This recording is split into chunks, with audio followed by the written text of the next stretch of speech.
In American history, there are wars we talk about often, and wars we rarely mention.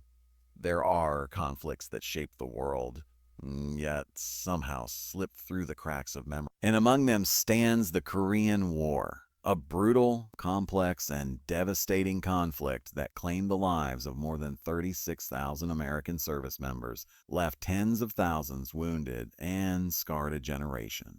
But today, many of those heroes are barely remembered. This is the story of the forgotten American soldiers of the Korean War. The year was 1950. World War II had ended just 5 years earlier, and the United States was still recovering from the economic toll, from the loss of life, and from the hope that humanity had learned its lesson. But on June 25th, 1950, North Korean forces crossed the 38th parallel and invaded South Korea. The world was dragged into yet another conflict, one that would become the first battle of the Cold War. For many young Americans, life was just starting. They were finishing high school, starting families, beginning careers. Yet suddenly they were sent thousands of miles away to a place most had never heard of, to fight in a war that Congress never officially declared. They were told it would be over quickly. And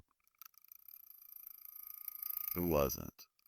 The Korean peninsula was unlike any battlefield American troops had faced before. The terrain was unforgiving, mountain after mountain, steep slopes, and bitter winds.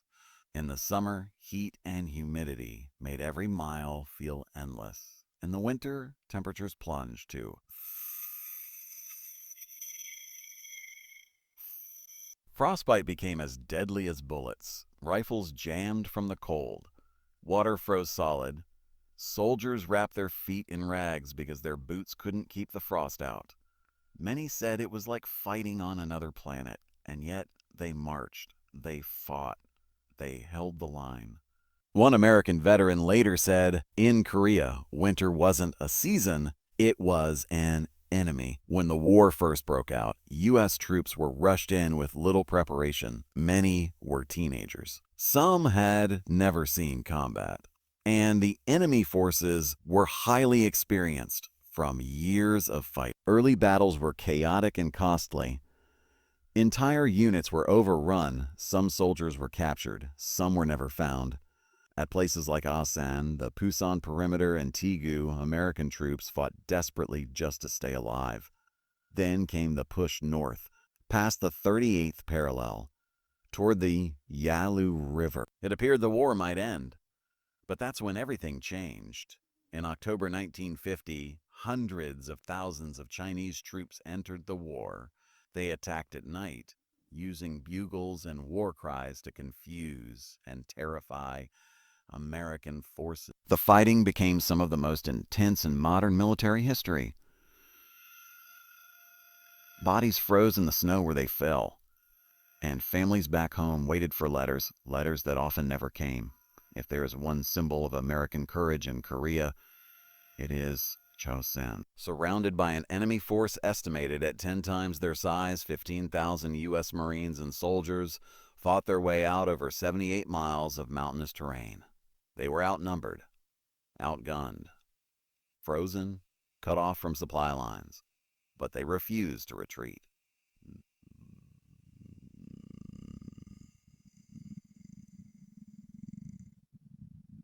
Hell, we're just attacking in a different direction. For 17 brutal days, they battled the cold, hunger, exhaustion, and relentless attacks. When they finally reached the coast, they brought out thousands of wounded and refused to leave anyone behind. It remains one of the most heroic withdrawals in American military history.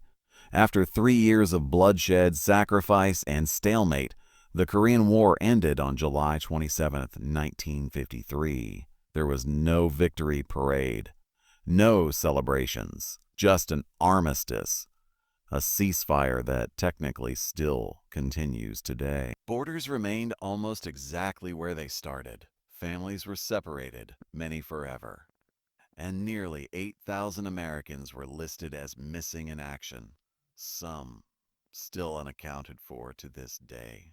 For many veterans, the hardest part wasn't the battle, but coming home to silence. While World War II veterans were hailed as heroes, Korean War veterans returned to a country that wanted to move on. They were often told, wasn't that just a police action? Oh, wait, what war were you in again? And the name of the forgotten war began to stick. There are many reasons the Korean War faded from memory. It happened between WW2 and Vietnam, two wars that dominated public attention.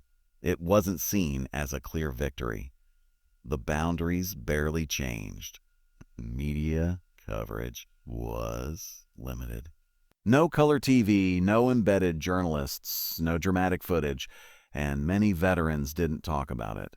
They carried their trauma quietly. They tried to rebuild their lives. Some never spoke of what they saw. But forgetting the war does not mean forgetting its warrior. The truth is this: the Korean War is the reason South Korea is a free, democratic nation today. American soldiers helped stop the spread of a global conflict. They protected millions of civilians.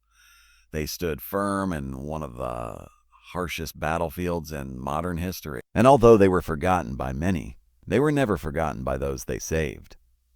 If you visit South Korea today, you'll see monuments, memorials, and students who are taught every single year about the Americans who fought for their freedom.